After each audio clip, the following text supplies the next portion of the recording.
Tetap berdiri Bapak Ibu, kita buka Alkitab kita dari Injil Lukas 8 ayat 16 sampai 18. Lukas 8 mulai ayat 16. Kita baca, kita ikuti ayat 16, 17 dan 18.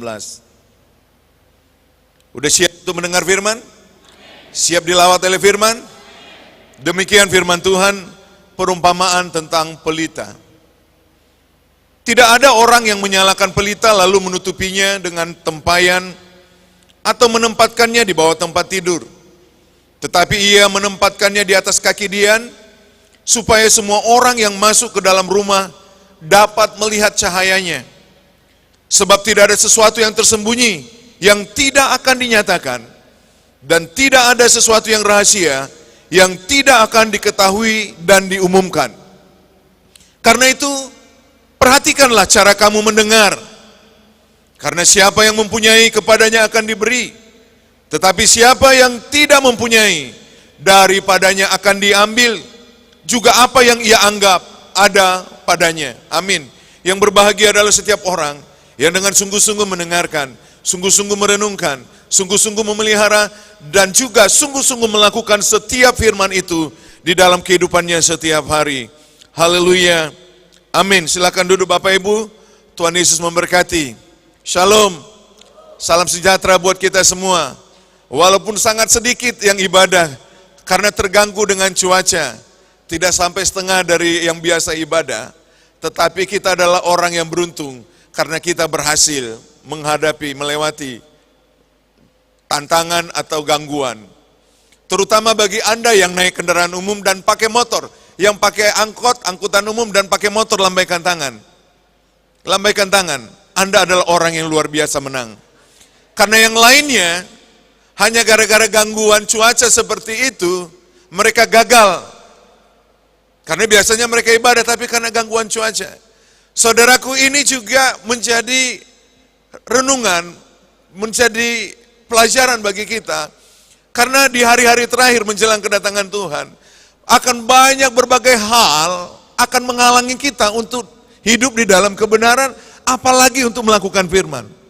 Nah, kalau tantangan yang hanya masih cuaca saja, gangguan seperti itu saja membuat kita gagal datang ke rumah Tuhan, itu saya bisa, ya mohon maaf, saya bisa pastikan bagaimana mau menghadapi tantangan besar, kesulitan-kesulitan kehidupan yang lainnya, saudaraku.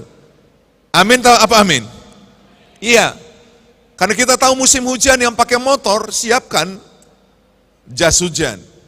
Atau kalau kita takut nanti juga nih, siapkan pakaian ganti.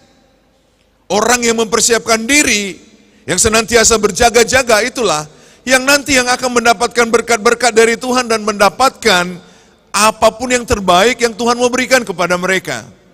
Amin. Puji nama Tuhan. Firman Tuhan hari ini, topiknya adalah bagaimana cara kamu mendengar. Cara kita mendengar akan membuat respon atau menentukan respon apa, tindakan apa yang harus kita lakukan setelah kita mendengar sesuatu. Dikatakan tadi di Wahyu 1 ayat 3, membaca dan mendengar. Mendengar sesuatu.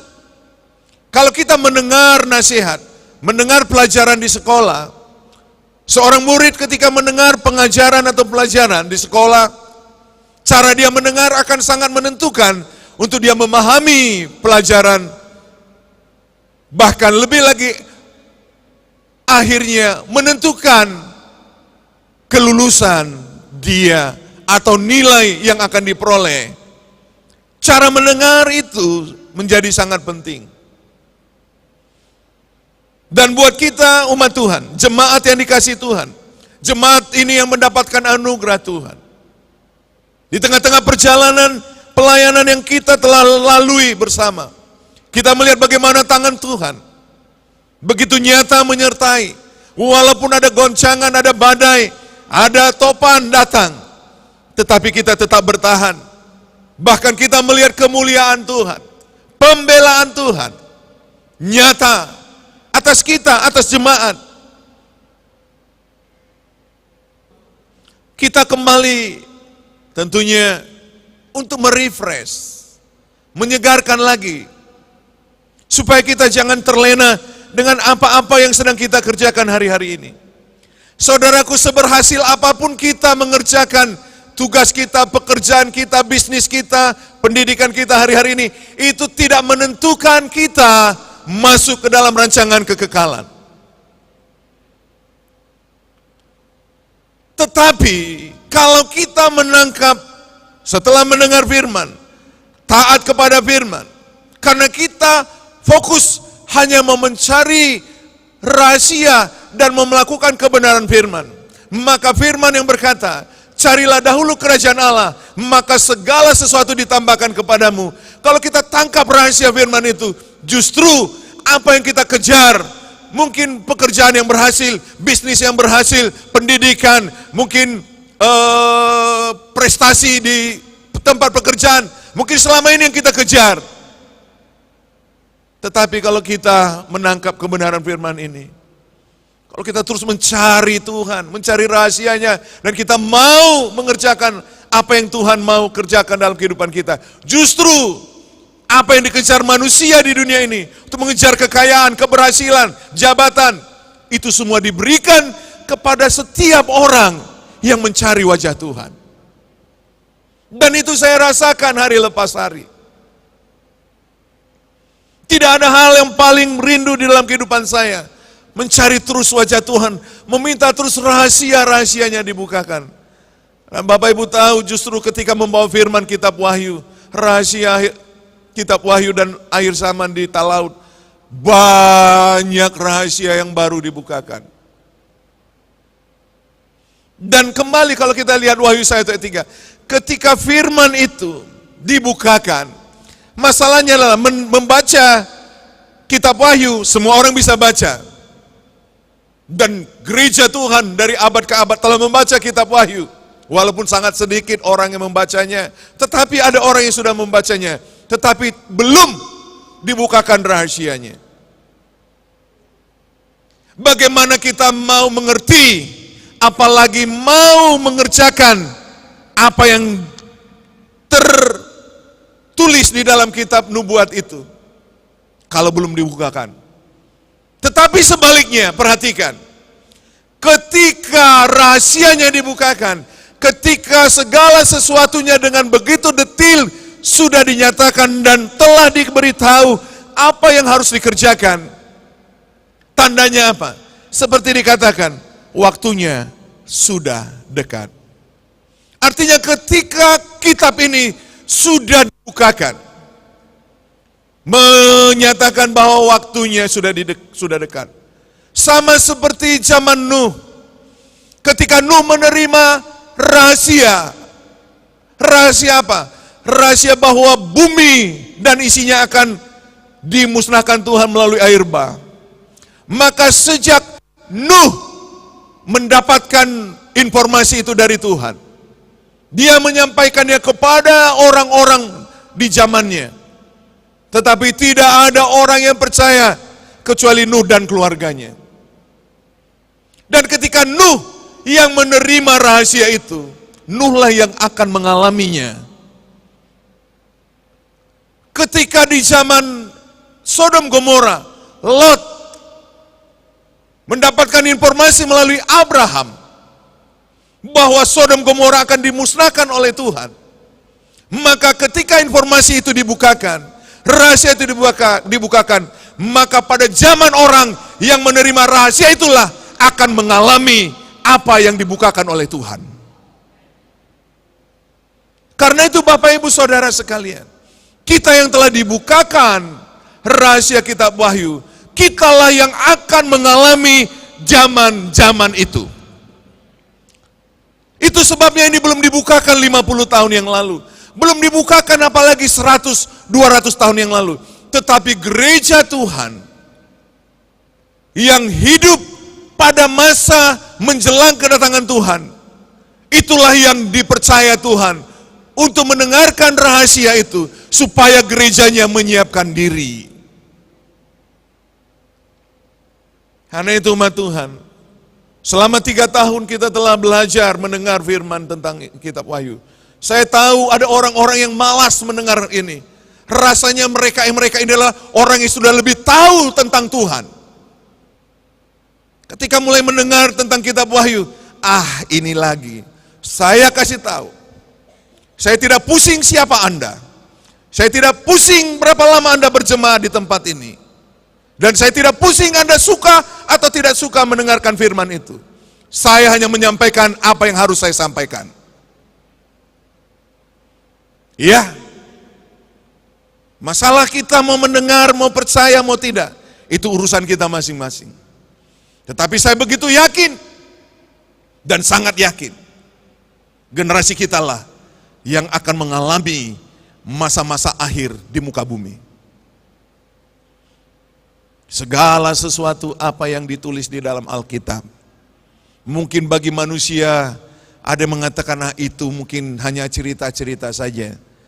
Apa yang terjadi pada zaman Nuh, kisah-kisah yang mungkin tidak masuk akal logika. Ada orang mati bangkit, ada macam-macam mujizat.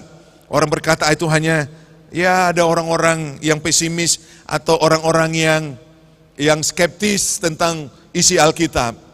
Tapi saya mau deklarasikan dan terus deklarasikan, segala apa yang ditulis di dalam Alkitab adalah kebenaran yang sudah terjadi dan akan terjadi. Semuanya adalah kebenaran yang sudah terjadi dan akan terjadi di dalam kehidupan umat manusia. Karena akan terulang, karena Yesus katakan, sebagaimana zaman Nuh, bla bla bla bla, sebagaimana zaman Sodom Gomora, sebagaimana zaman Lot, begitulah kelak kedatangan Anak Manusia. Orang-orang Sodom, ketika 2 malaikat Tuhan datang mengunjungi keluarga Lot, perhatikan dan baca baik-baik Alkitab. Orang-orang di kota Sodom berkata, mereka-kah kalian yang mau menghukum kami, yang mau menghukum kota kami? Apa artinya? Artinya adalah Abraham yang menerima pesan dari Tuhan bahwa Tuhan akan memusnahkan Sodom Gomora. Karena Tuhan melihat begitu banyak kejahatan. Walaupun di mata Abraham, orang-orang Sodom Gomora adalah orang-orang yang percaya menurut ukuran Abraham. Menurut ukuran Abraham, Sodom Gomora telah mengenal Yahweh, telah mengenal Allah Abraham. Karena Abrahamlah yang mengenalkan tentang Allah, tentang Tuhan bagi orang-orang di zamannya. Orang-orang Sodom Gomora mengetahui kota mereka akan dihukum oleh Tuhan. Tetapi apa respon mereka? Sikap mereka? Mereka justru semakin tidak suka. Mereka mau membunuh, bahkan mereka mau memperkosa 2 malaikat. Bukan tidak diberitahu. Nuh juga memberitahu. Alkitab mencatat di surat Petrus, si pemberita itu yang memberitakan supaya orang bertobat. Tetapi tidak ada yang mendengar. Saudaraku, Allah mengerjakan hal yang sama. Allah juga akan mengerjakannya ketika kitab Wahyu dibukakan rahasianya. Dan Bapak Ibu telah mengetahui rahasianya. Dan telah disebutkan apa yang harus kita siapkan. Terutama hari-hari ini adalah menguduskan diri, membersihkan pakaian kita. Enggak ada lagi zamannya kalau kita hidup tetap merasa biasa-biasa saja. Kalau kita masih jatuh bangun dengan perbuatan dan dosa-dosa kita. Saudaraku, saya kasih tahu, kengerian yang akan terjadi sebagaimana ditulis kitab Wahyu. Dan hari ini peringatan-peringatan itu yang akan kita dengar. Karena Tuhan mau kita mempersiapkan diri, Tuhan mau kita mengalami pemulihan, Tuhan mau kita mengalami penyucian. Kehendak Tuhan kita semua tanpa kecuali jangan masuk aniaya antikristus. Tuhan mau kita semua masuk di suatu tempat penyingkiran, tempat pengungsian sebelum pengangkatan. Kita tahu itu, kita telah belajar dan rahasia itu dibukakan. Dan kalau kita mau mendengar dan mempersiapkan diri, karena hari-hari yang kita hadapi, hari-hari yang semakin jahat, saudaraku.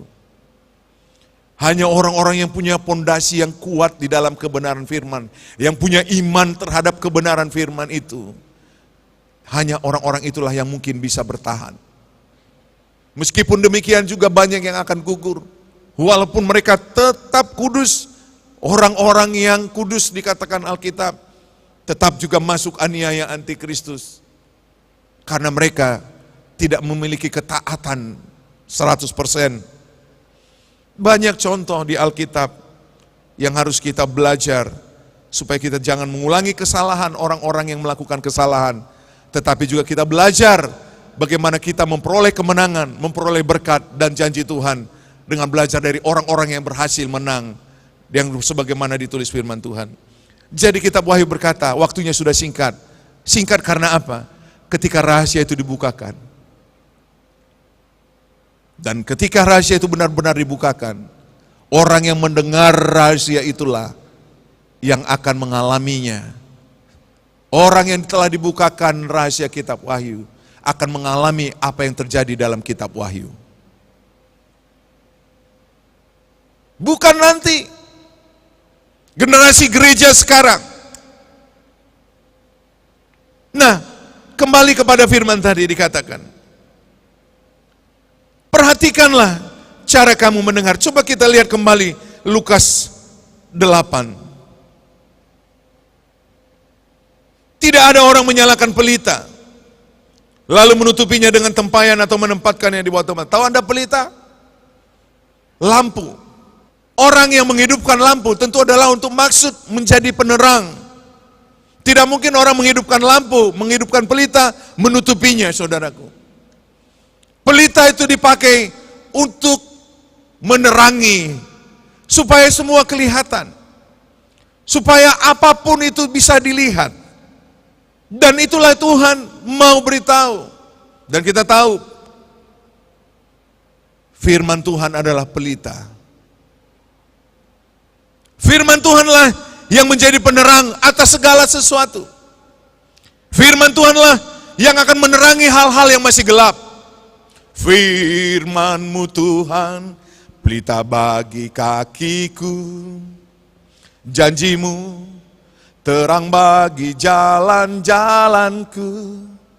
Kebenaran-Mu, amin, menuntunku setiap hari.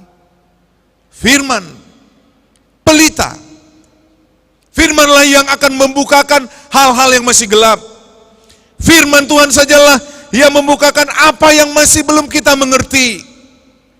Firman Tuhan ini bukan hanya menjelaskan tentang rahasia zaman, tetapi firman juga yang akan membukakan hal-hal apa yang kita perlukan di dalam kehidupan kita, di dalam segala perjalanan kita, rumah tangga kita, sekolah kita, pelayanan kita. Firmanlah yang menerangi, firmanlah yang akan membukakan hal-hal yang belum kelihatan. Hal-hal belum kelihatan, bagaimana perjalanan kehidupan kita. Apa yang akan terjadi masa-masa akan datang di tengah-tengah rumah tangga, masa depan anak-anak muda dengan pendidikanmu. Firmanlah yang menjadi penerang. Kalau orang membutuhkan firman dan mencari firman, maka firman itu akan menerangi langkah-langkah kita. Kita tahu tempat yang kita tuju, kita tahu kemana kita akan berakhir, kita tahu hal-hal yang gelap selama ini mungkin di dalam pikiran kita, hal-hal yang tidak pasti. Tetapi ketika pelita itu hidup, maka teranglah, maka terbukalah. Karena itu umat Tuhan, engkau sebagai pelajar, engkau sebagai ibu rumah tangga, engkau sebagai pengusaha, engkau sebagai karyawan, engkau TNI, Polri, apapun profesi kita, pastikan firman itu pelita itu hidup. Pelita itu menerangi segala aspek kehidupanmu. Sehingga tidak ada lagi kegelapan. Kita tidak perlu takut lagi tersandung. Karena firman itu menerangi. Kita nggak perlu takut akan masa depan. Karena firman itu membukakan rahasia masa depan kita. Firman Tuhan membukakan rahasia setiap orang yang mencari firman. Masa depanmu, jodohmu ada di dalam firman Tuhan. Dia sangat lengkap, sangat luar biasa. Saya semakin hari semakin kagum dengan firman Tuhan, saudaraku. Dia bisa menjelaskan hal-hal apa yang belum kita pahami. Begitu jelas, begitu nyata.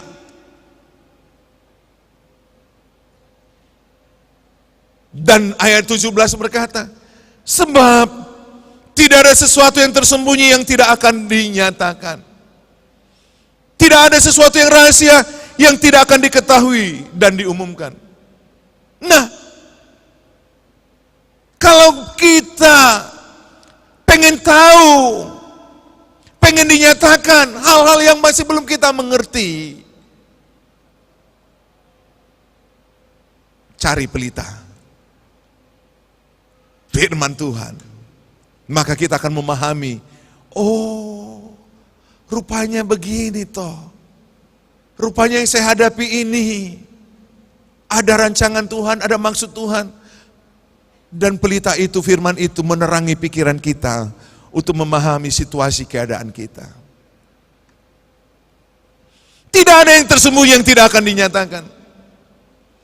Karena itu juga yang berkaitan dengan akhir zaman. Bagaimana mungkin Tuhan datang sementara umat yang nggak tahu bagaimana dan kapan Tuhan datang? Nggak mungkin. Dan kalau kita perhatikan baik-baik, cara membaca firman kita yang selalu banyak kesalahan. Nanti kalau ada waktu, saya akan tunjukkan kepada kita bahwa ketika membaca firman, kita harus punya konsentrasi dan juga minta tuntunan Roh Kudus supaya dibukakan rahasia dari apa yang kita buka, yang kita baca. Tetapi yang jelas adalah tidak ada sesuatu yang tersembunyi tentang masa depanmu, tentang kehidupanmu yang tidak dibukakan oleh firman. Tidak mungkin. Tetapi kalau orang berusaha dengan kekuatannya sendiri, mengerjakannya sendiri, berusaha sendiri untuk mencapai apa yang dia inginkan, sementara firman ditaruh di nomor 2 kan, bahkan di nomor sekian, maka sering sekali kita akan terpentok-pentok, kita akan terantuk-antuk, bahkan mungkin terjatuh, dan terjatuh. Tapi kalau kita cari firman, maka firman itulah menambahkan segala sesuatu apapun dalam kehidupan kita.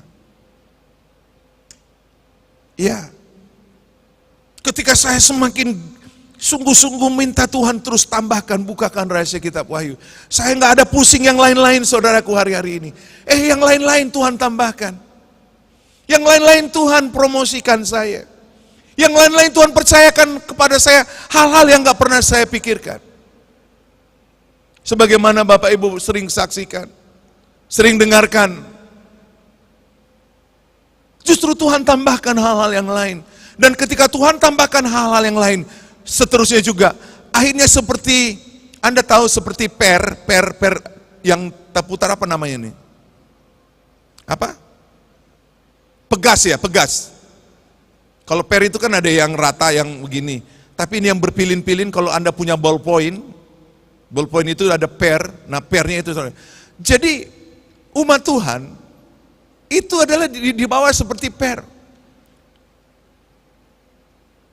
Kita dalam satu situasi di mana hari lepas hari terus naik, berubah posisi. Sepertinya di tempat yang sama, tetapi posisinya tanpa kita sadari Tuhan telah bawa ke tempat yang lebih tinggi.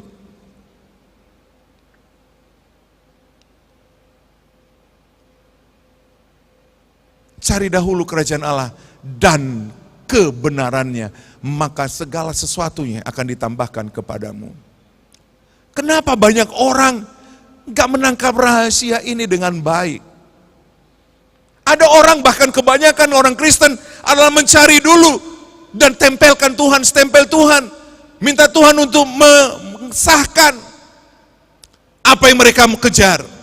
Tidak, cari dahulu kebenaran Tuhan, kerjakan kebenaran Tuhan, maka yang lain-lainnya tanpa kau sadari, engkau menjadi seperti magnet. Engkau menjadi seperti magnet. Segala sesuatunya datang kepadamu. Engkau dipromosikan, engkau diberkati, engkau menjadi berkat bagi banyak orang dan sebagainya. Tidak ada sesuatu yang tersembunyi yang tidak dinyatakan, dan tidak ada sesuatu rahasia yang tidak akan diketahui dan diumumkan. Ayat 18, karena itu perhatikanlah cara kamu mendengar. Perhatikanlah cara kamu mendengar. Tuhan beberapa kali mengkritik orang-orang Yahudi, apalagi ahli Taurat, orang-orang Farisi. Mereka, atau kamu mendengar tapi kamu tidak memahami. Kamu melihat tapi tidak mengerti. Saudaraku, jangan sampai kita adalah orang-orang yang mendengar tapi tidak mengerti. Bahaya saudaraku. Kita mendengar rahasia akhir zaman tetapi kita tidak mengerti. Nah, coba perhatikan baik-baik. Perhatikanlah cara kamu mendengar. Dan ketika saya perhatikan baik-baik firman Tuhan Alkitab, Yesus berulang kali ketika ada hal yang spesifik, ketika ada hal-hal yang khusus, supaya orang yang mendengar memperhatikannya, dia mengatakan, camkanlah karena aku sudah mengatakannya kepadamu. Siapa yang bertelinga, hendaklah ia mendengar. Barang siapa bertelinga, hendaklah ia mendengar. Nah, kalau kita membaca firman, kemudian setelah membaca sesuatu, kemudian di bawahnya tertulis kalimat-kalimat seperti tadi, artinya kita harus punya perhatian khusus atas apa yang disampaikan di atasnya. Punya perhatian khusus karena itu sangat penting. Dan ketika saya baca kalimat yang mengatakan, camkanlah karena aku telah mengatakannya kepadamu. Barang siapa yang bertelinga, hendaklah ia mendengar. Dan kalimat yang mengatakan, hendaklah yang bertelinga. Jadi ada beberapa hal. Barang siapa bertelinga, hendaklah yang bertelinga, camkanlah karena aku telah mengatakannya kepadamu. Dari sekian banyak, saya perhatikan, ketika firman Tuhan menyebutkan kalimat-kalimat itu, dan saya baca di atasnya, ternyata hal-hal yang sangat penting.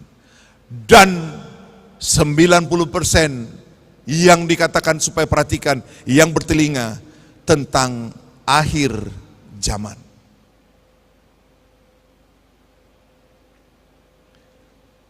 Saya kaget.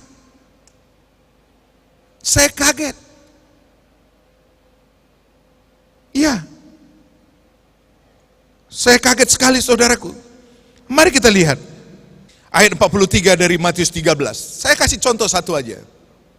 Karena kalau kita Alkitab kita sekarang, apalagi Anda dengan punya HP, punya iPad, punya itu, cari aja kalimat bertelinga.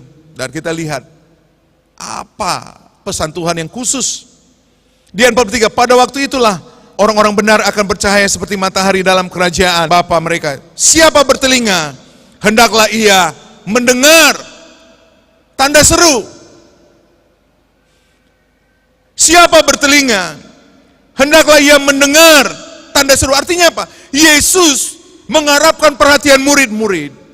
Yesus mengharapkan perhatian orang-orang percaya untuk menyimaki, memperhatikan dengan khusus apa yang baru dia sampaikan. Dan kalau kita lihat, dia menjelaskan tentang benih yang ditabur di ladang. Dijelaskan ladang ialah dunia. Benih yang baik, kalau kita lihat, dia 37-38 dari Matius 13. Benih yang baik, anak-anak kerajaan. Dan lalang adalah anak-anak si jahat atau anak-anak iblis. Musuh yang menaburkan benih lalang ialah iblis. Waktu menuai, ialah akhir zaman, dan para penuai ialah malaikat. Jadi dia menjelaskan perumpamaan tentang benih, ladang, ilalang. Dia menjelaskan tentang akhir zaman. Supaya orang memperhatikan. Maka seperti lalang dikumpulkan dan dibakar, demikian juga pada akhir zaman. Ayat 41, anak manusia akan menyuruh malaikat-malaikatnya dan mereka akan mengumpulkan segala sesuatu yang menyesatkan dan semua orang yang melakukan kejahatan dari dalam. Semuanya akan dicampakkan dalam nama. Dan ayat 43, pada waktu itulah orang-orang benar akan bercahaya seperti matahari dalam kerajaan Bapa mereka. Siapa bertelinga, hendaklah ia mendengar. Penuai ialah malaikat. Dan banyak selama ini kita nggak memahami. Ternyata malaikat itu adalah para pemimpin-pemimpin rohani yang dipakai Tuhan, yang menguruskan. Karena hidup mereka yang begitu bercahaya, maka dilukiskan seperti malaikat. Mereka adalah penuai-penuai di akhir zaman. Yang akan memberitakan persiapan-persiapan menjelang kedatangan Tuhan. Menyiapkan gereja Tuhan. Mempersiapkan diri. Karena kedatangan Tuhan sudah dekat. Mereka lah yang disebut dengan malaikat. Atau penuai-penuai di akhir zaman. Itu satu. Dan yang penting buat kita pagi hari ini adalah apa yang dikatakan Tuhan tentang siapa yang bertelinga hendaklah mendengar. Justru banyak itu ditulis di Wahyu 2, Wahyu 3. Wahyu 2 dan Wahyu 3 adalah tentang apa? Surat-surat kepada jemaat-jemaat. Ada 7 jemaat. Karena kita perhatikan, coba kita lihat baik-baik. Ya, kita perhatikan Wahyu. Coba kita buka Wahyu 2. Kitab Wahyu adalah menjelaskan segala sesuatu yang akan terjadi pada masa yang akan datang setelah penglihatan di Pulau Patmos. Terutama kalau saya secara pribadi menganggap bahwa kitab Wahyu itu ditulis secara khusus kepada gereja Tuhan yang artinya yang hidup, umat orang percaya, gereja Tuhan yang hidup pada masa-masa menjelang kedatangan Tuhan. Supaya mereka tahu apa yang harus mereka kerjakan. Dan surat kepada jemaat, perhatikan sekali lagi. Wahyu 1 ayat 1 dituliskan. Wahyu Yesus Kristus yang dikaruniakan Allah kepadanya, supaya ditunjukkannya kepada hamba-hambanya apa yang harus segera terjadi. Jadi apa yang ada di kitab Wahyu adalah menuliskan pewahyuan, penglihatan Yohanes akan masa yang akan datang. Sehingga surat kepada ketujuh jemaat adalah menggambarkan situasi keadaan orang-orang percaya gereja Tuhan yang punya sikap, perilaku menjelang kedatangan Tuhan. Supaya mereka memperhatikan. Nah kalau kita lihat di Wahyu 2 ayat ke-7. Kepada setiap jemaat ini selalu ada tulisan siapa bertelinga hendaklah ia mendengarkan. Berarti ada pesan yang khusus bagi mereka-mereka, bagi gereja Tuhan yang kehidupan mereka seperti kehidupan yang ditulis di ketujuh jemaat ini. Lihat ketujuh Wahyu 2, siapa bertelinga hendaklah ia mendengarkan apa yang dikatakan Roh kepada jemaat-jemaat.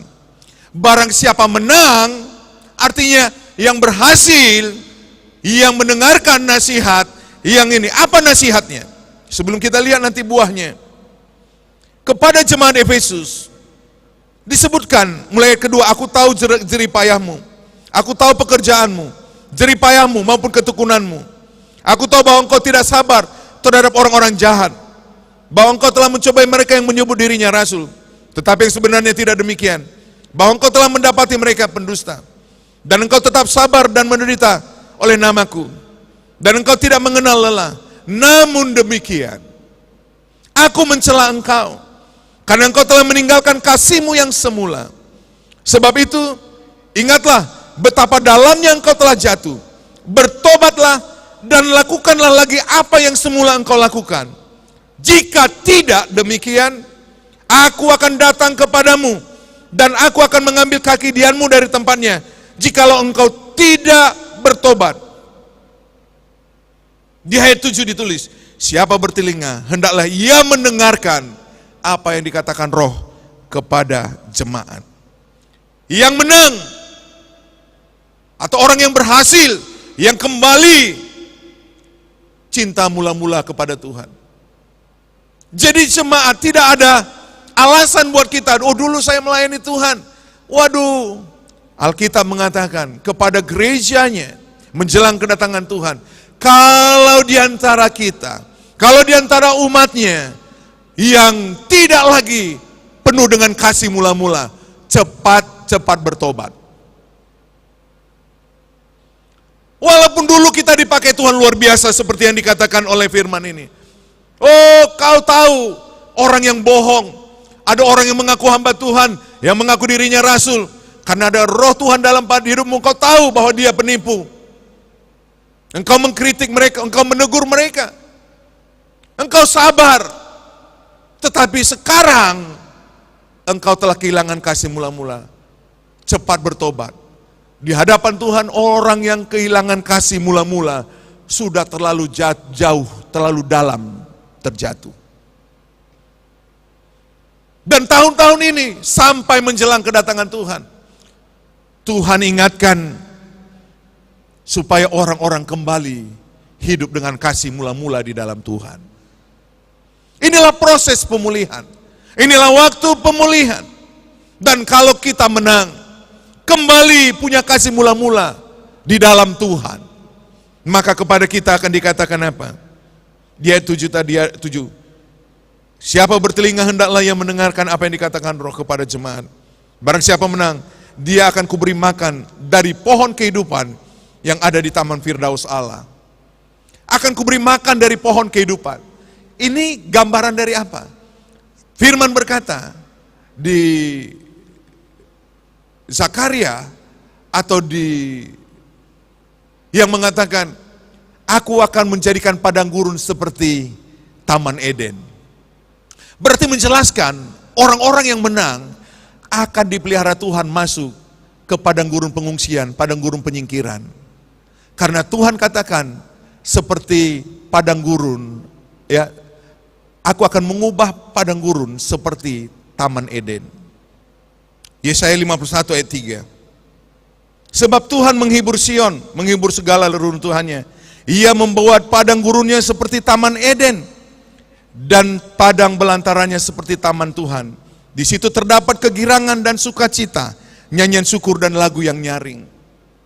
Artinya orang yang kehilangan kasih mula-mula, yang tidak lagi bergairah di dalam Tuhan, tidak lagi bergairah melayani Tuhan, tidak lagi bergairah mengelilingi Tuhan, firman Tuhan berkata, karena kita adalah gereja yang hidup menjelang kedatangan Tuhan, bertobatlah. Dan kalau kita kembali kepada kasih mula-mula, kalau kita menang, kita akan diberi makan dari pohon kehidupan di Taman Eden. Tuhan penjaga pelihara kita, mendapat tempat di padang gurun seperti di Taman Eden.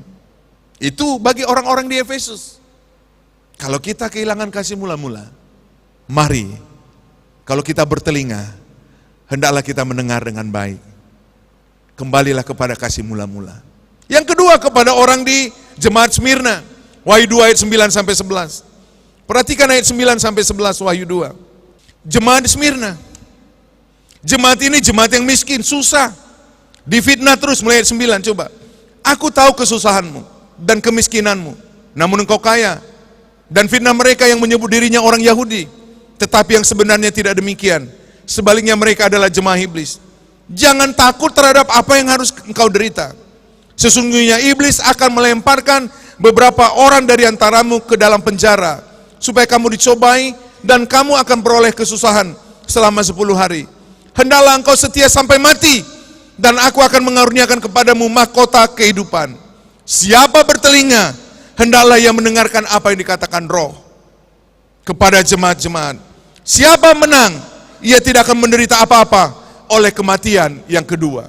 Perhatikan, ini penjelasan kepada orang-orang bahwa nanti kalau masuk masa aniaya, tetap bertahan dengan iman.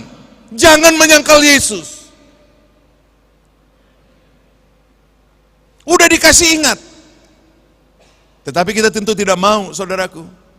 Siapa yang mau masuk masa aniaya Kristus? Mengerikan. Ditangkap, disiksa, disuruh nyangkal Yesus. Belum tentu semua orang kuat mengalami aniaya. Hendaklah engkau setia sampai mati. Berarti orang ini mati. Ini orang kudus Tuhan yang masuk aniaya anti Kristus. Udah diingatkan, gerejanya diingatkan. Mau pilih yang mana? Tapi kalau kau harus mati, setia. Kau akan ditangkap, dijebloskan di penjara. Enggak langsung dibunuh. Dijeblos penjara itu ditangkap, disiksa, supaya menyangkal Yesus. Tahan. Tahan bagaimana? Uang hujan gerimis saja langsung gak ibadah. Oh, jangan kira hidup kita ini yang apa kita alami sekarang. Enggak, sudah berbeda. Kemarin ada firman disampaikan tentang Lazarus dan orang kaya. Orang kaya bilang ini, kalau gitu kirim aja Lazarus untuk ingatkan saudara-saudara saya supaya mereka bertobat, enggak hidup dengan cara seperti saya.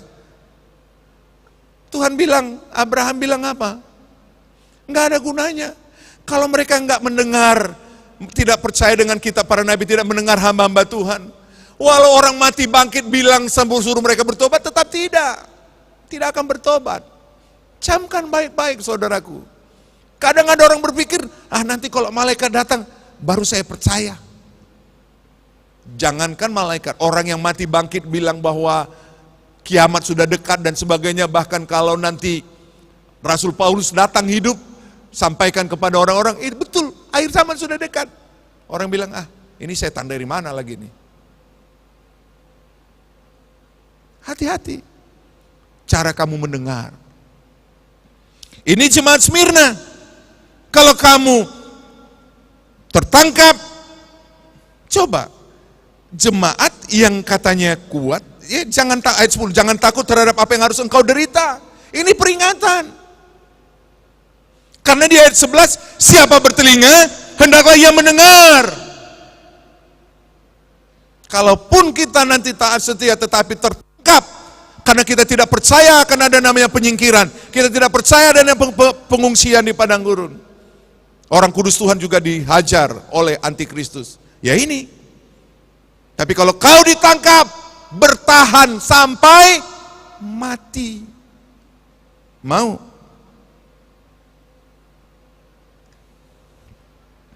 Itu kepada jemaat di Smyrna.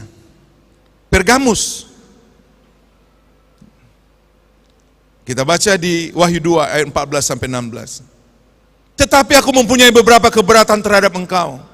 Di antaramu ada beberapa orang yang menganut ajaran Bileam, yang memberi nasihat kepada Balak untuk menyesatkan orang Israel, supaya mereka makan persembahan berhala dan berbuat zina. Jadi tipe jemaat Pergamus, keberatan Tuhan ini. Mengajarkan penyembahan berhala, menganut ajaran Bileam, makan persembahan berhala, dan berbuat zina. Nikolaus ayat 16, sebab itu bertobatlah. Jika tidak demikian, aku akan segera datang kepadamu, dan aku akan memerangi mereka dengan pedang yang di mulutku ini. Diperangi, berarti masuk aniaya anti.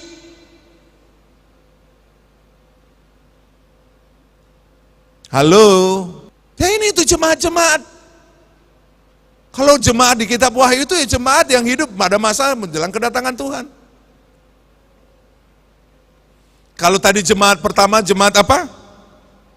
Ada kesempatan kalau kembali kepada kasih mula-mula, kalau berhasil kepada kasih mula-mula, masuk kepada Taman Eden, diberikan makanan dari pohon kehidupan. Artinya dipelihara Tuhan masuk kepada padang gurun. Itu jemaat Efesus. Jemaat Smyrna adalah orang-orang yang akan masuk aniaya antikristus. Disuruh bertahan. Artinya ada orang-orang yang karena nggak percaya kepada tempat penyingkiran, akhirnya ditangkap antikristus, dianiaya. Tapi firman sudah ingatkan, tetap setia. Walaupun engkau mati, engkau dapatkan mahkota kehidupan. Tapi mau mati, kita memperolehnya dengan darah kita. Masuk aniaya antikristus, disiksa habis-habisan. Mungkin mata kita dicongkel, telinga kita dipotong, lidah kita dipotong untuk menyangkal Yesus. Sekarang yang keempat, kalau Pergamus tadi, kalau berzina, cepat bertobat. Yang keempat, Tiatira. Tiatira itu di Wahyu 2 ayat 19 sampai 29. Ayat 19 sampai 29, coba kita ikuti. Apa keberatan Tuhan? Oh coba, ya. Yang tadi masih jemaat Pergamus. Kalau tidak bertobat, aku akan memerangi mereka dengan pedang yang di mulut. Artinya apa? Mengalami hukuman Tuhan. Yaitu tadi yang berupa apa? Meterai, sangkakala, cawan. Ini akan dinikmati orang-orang yang gak bertobat. Hukuman Allah turun atas mereka. Aku akan memerangi mereka dengan pedang yang di mulutku ini. Tetapi ayat 17, ada kesempatan pemulihan. Siapa bertelinga, hendaklah yang mendengarkan apa yang dikatakan Roh kepada jemaat-jemaat. Barang siapa menang, kepadanya akan kuberikan dari mana yang tersembunyi. Aku akan mengaruniakan kepadanya batu putih yang di atasnya tertulis nama baru, yang tidak diketahui oleh siapapun selain oleh orang yang menerimanya. Ini masuk ke padang gurun, pengungsian. Halo, diberikan mana yang tersembunyi, dikasih makan dari tempat yang tidak ada orang lain bisa lihat. Jadi, kalau di antara kita ada orang-orang yang masih seperti ditulis Tuhan, keberatan Tuhan, masih menyembah berhala, masih berbuat zina, cepat-cepat bertobat. Kalau tidak, kita akan masuk aniaya. Bukan hanya masuk aniaya terus, kita dihukum oleh Tuhan melalui meterai, sangkakala, dan cawan. Yang keberapa? Yang keempat, Tiatira. Aku tahu pekerjaanmu, mulai ayat 19, baik kasihmu maupun imanmu, baik pelayananmu maupun ketekunanmu. Aku tahu bahwa pekerjaanmu yang terakhir lebih banyak daripada yang pertama. Tetapi aku mencela engkau. Jadi saudaraku, perhatikan baik-baik. Jangan puas dengan apa yang kita lakukan. Mungkin kita melayani Tuhan, mungkin kita anggap di situ aman-aman baik saja. Tetapi kalau Tuhan menemukan hal-hal yang tidak benar di mata Tuhan, kita harus berubah. Jangan berlindung di balik pelayanan untuk membenarkan hidup kita. Halo, coba lihat ini jemaat Tiatira. Ayat 19, aku tahu segala pekerjaanmu, baik kasihmu maupun imanmu. Mengasihi, mungkin memberikan pekerjaan, menabur untuk pekerjaan Tuhan. Iman, wah keren. Pekerjaanmu terakhir lebih banyak. Tetapi aku mencela engkau karena engkau membiarkan wanita Isabel yang menyebut dirinya nabi, yang mengajar dan menyesatkan hamba-hambaku supaya berbuat zina dan makan persembahan-persembahan berhala. Dan aku telah memberikan dia waktu untuk bertobat, tetapi ia tidak mau bertobat dari zinahnya. Lihatlah, aku akan melemparkan dia ke atas ranjang orang sakit, dan mereka yang berbuat zina dengan dia akan kulemparkan ke dalam kesukaran besar. Berzina dengan dia, yang mengikuti pengajaran Isabel, menyesatkan. Zina ini fisik, zina juga adalah pengajaran-pengajaran yang tidak berdasarkan firman Tuhan. Ya? Tuhan kasih kesempatan untuk bertobat. Kalau tidak mau bertobat, dilemparkan ke ranjang orang sakit. Masuk kesukaran besar. Halo? Masuk kepada kesukaran besar. Kesukaran besar itu kapan? Alkitab mencatat kesukaran besar adalah masa anti Kristus. Jujur demi nama Yesus, saya nggak mempersiapkan firman ini seperti ini. Ini dari mimbar saja ini saudaraku. Apa yang saya dapat ini? Saya tadinya hanya menekankan tentang mendengar, tetapi justru banyak rahasia yang muncul di mimbar ini. Rahasianya tentang bagaimana yang akan masuk aniaya, akan masuk kesukaran besar, yang masuk kepada padang gurun pengungsian. Yang tidak mau bertobat dari zinahnya, apa yang dikatakan firman tadi? Dia akan masuk kepada kesukaran besar. Anak-anaknya akan kumatikan, dan semua jemaat akan mengetahui. Perhatikan, anak-anaknya akan kumatikan. Saya dengarlah dengan hikmat. Anak-anaknya akan kumatikan. Kepada siapa? Yang ikut pengajaran sesat. Yang tidak mau mengikuti suara gembala. Kembali. Ini firman. Anak-anaknya akan kumatikan, dan semua jemaat akan mengetahui bahwa akulah yang menguji batin dan hati orang, dan bahwa aku akan membalaskan kepada kamu setiap orang menurut perbuatannya. Ini udah masa kitab Wahyu keras. Sejak pemberitaan di Talaut, semua firman tentang kitab Wahyu akan berlaku.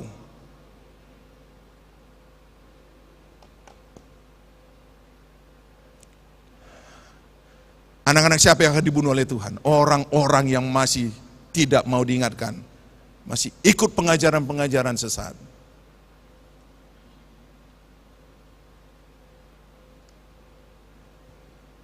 Ayat 21. Aku telah memberikan dia waktu untuk sudah dikasih tahu, jangan. Udah nggak benar. Prakteknya nggak benar. Berzina rohani. Zina ini zina rohani. Tapi yang kita juga zina jasmani, jangan juga pikir, ini bukan untuk saya. Iya, zina, segala zina. Halo? Adakah telinga yang mendengar?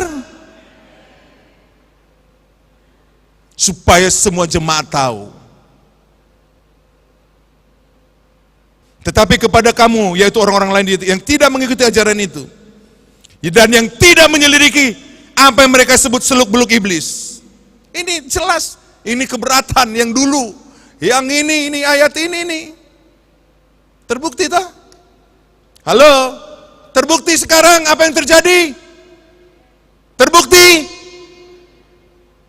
Aku akan mematikan anak-anakmu. Perhatikan, kalau ada seseorang anak yang mati tidak wajar, kembali kebenaran firman, jangan-jangan.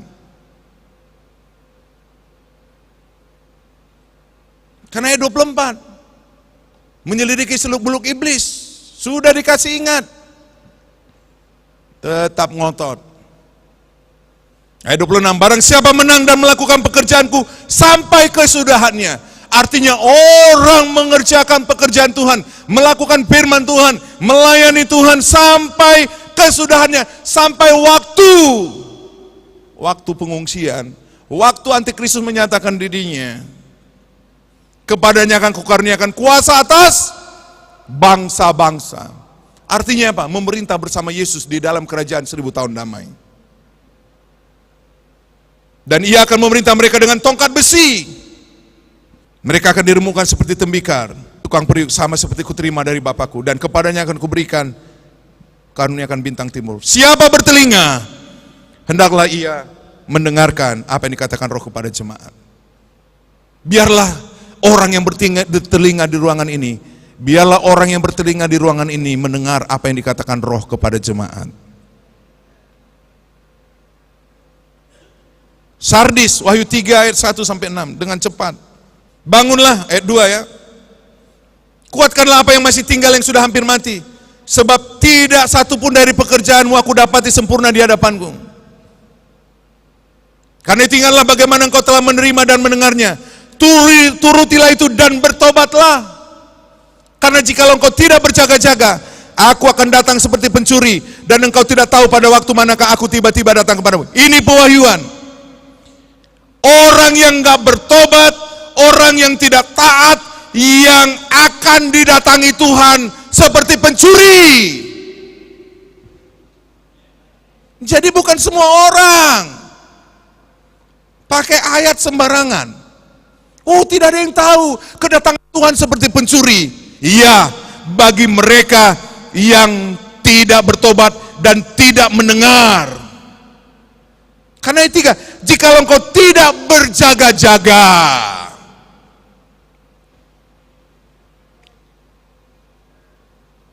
Anda yang berjaga-jaga atau tidak berjaga-jaga? Maunya ikut yang mana? Yang gak berjaga-jaga, yang mengatakan, tenang saja, kita nanti zaman nanti Kristus akan diselamatkan oleh Tuhan. Tuhan isopo.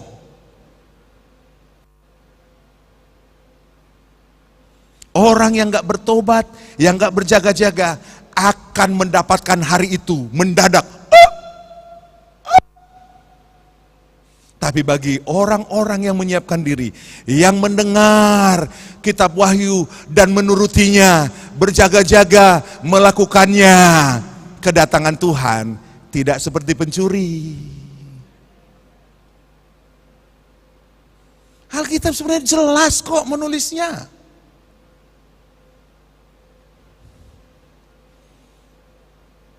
Ayat 3, karena ingatlah bagaimana engkau telah menerima dan mendengarnya. Turutilah itu dan bertobatlah.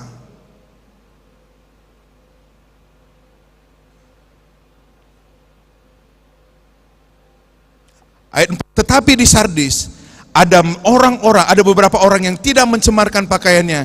Mereka akan berjalan dengan aku dalam pakaian putih karena mereka layak untuk itu. Wah, berarti memang ada jemaat yang menjaga jubahnya putih dan dia berjalan bersama dengan Tuhan. Lah kalau berjalan dengan Tuhan, apa dia tahu kapan Tuhannya datang? Ada beberapa.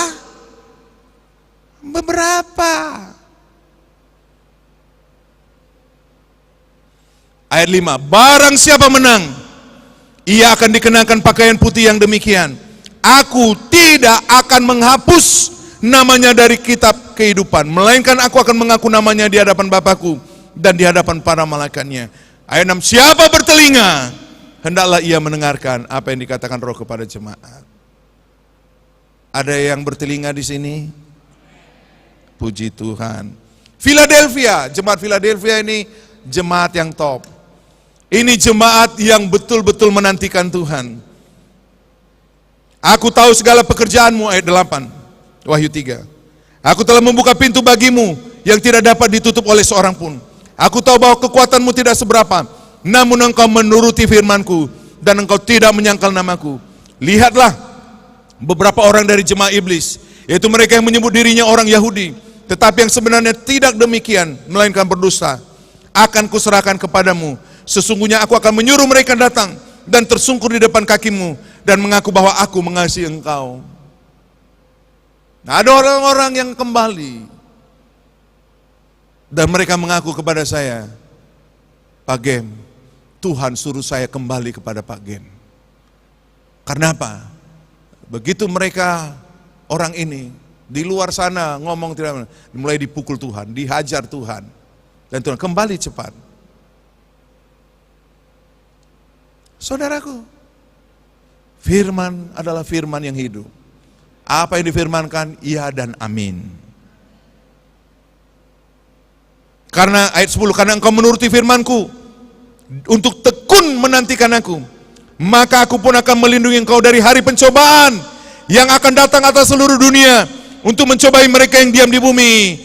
Orang-orang model Philadelphia yang tekun menantikan Tuhan, yang membersihkan jubahnya, yang hidup di tangan Tuhan. Bahkan orang-orang yang melawan orang ini, yang coba mengganggu orang ini, akan terbentur dengan tangan Tuhan. Bahkan di ayat 10, aku akan melindungi engkau dari hari pencobaan yang akan datang atas seluruh bumi. Dilindungi dari antikristus. Tinggal di padang gurun pengungsian seperti di Taman Eden. Diberikan makanan oleh Tuhan, dipelihara oleh Tuhan. Halo, kok jadi pagi ini ada rahasia firman Tuhan? Hah? Ini di mimbar ini baru dapat ini. Tadi cuma mendengar yang bertelinga saja. Tapi akhirnya saya disuruh baca. Dan kita melihat. Kita lolos kalau kita memenuhi syarat jemaat Philadelphia. Dilindungi dari masa pencobaan besar.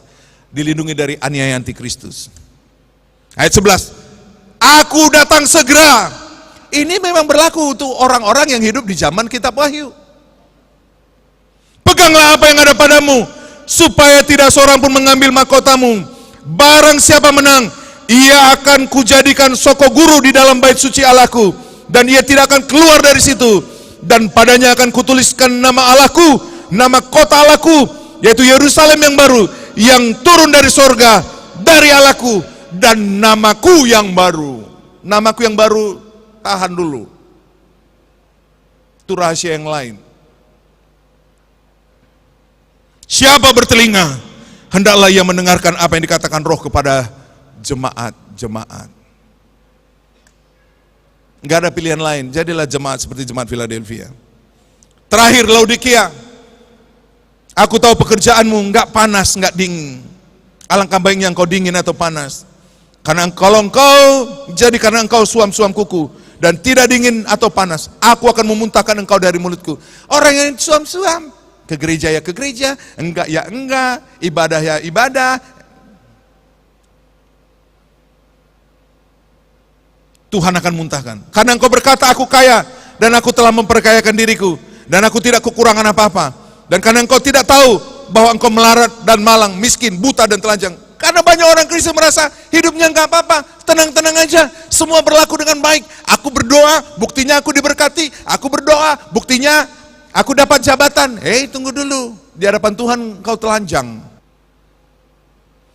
Kalau masih melakukan hal-hal duniawi daging, di hadapan Tuhan telanjang. Karena engkau tidak tahu bahwa engkau melarat dan malang, miskin, buta dan telanjang. Aku menasihatkan engkau, ayat 18, supaya engkau membeli daripadaku emas yang telah dimurnikan dalam api, agar engkau menjadi kaya, dan juga pakaian putih, supaya engkau memakainya, agar jangan kelihatan ketelanjanganmu yang memalukan, dan lagi minyak dan untuk melumas matamu, supaya engkau dapat melihat. Barang siapa ku kasihi, ia kutegur dan kuhajar. Sebab itu relakanlah hatimu dan bertobatlah. Lihat, ia berdiri di muka pintu dan mengetok. Jikalau ada orang yang mendengar suaraku dan membukakan pintu, aku akan masuk mendapatkannya, dan aku akan makan bersama-sama dengan dia, dan ia bersama-sama dengan aku. Barang siapa menang, ia akan kududukkan bersama-sama dengan aku di atas tahtaku, sebagaimana aku pun telah menang dan duduk bersama-sama dengan Bapakku di atas tahtanya. Siapa bertelinga, hendaklah ia mendengarkan apa yang dikatakan Roh kepada jemaat-jemaat.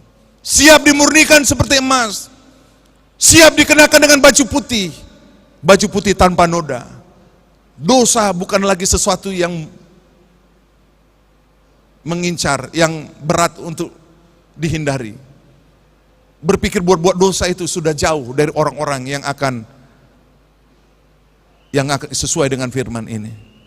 Perhatikanlah cara engkau mendengar, kata Tuhan. Kepada 7 jemaat ini diakhiri selalu dengan kalimat, barang siapa bertelinga, hendaklah ia mendengar. Tadi di Lukas 8, Yesus berkata, karena itu perhatikanlah cara engkau mendengar. Karena tidak ada rahasia yang tidak akan dibukakan. Tidak ada yang tersembunyi yang tidak akan disingkapkan. Mari umat Tuhan, mari tangkap firman ini, renungkan firman ini, dan kerjakan. Jangan hanya mau dan hanya berhenti ketika dibukakan rahasia firman, ketika dikasih tahu kelemahan kita, tetapi sikapi dengan tindakan. Baru tindakan kita itulah yang menentukan di mana akhir kehidupan kita. Bukan karena mendengar saja, tetapi yang menuruti apa yang tertulis, apa yang disebutkan di dalamnya, baru kitalah mendapat bagian dari apa yang Tuhan sediakan bagi kita. Amin. Saya undang pelayan altar maju ke depan.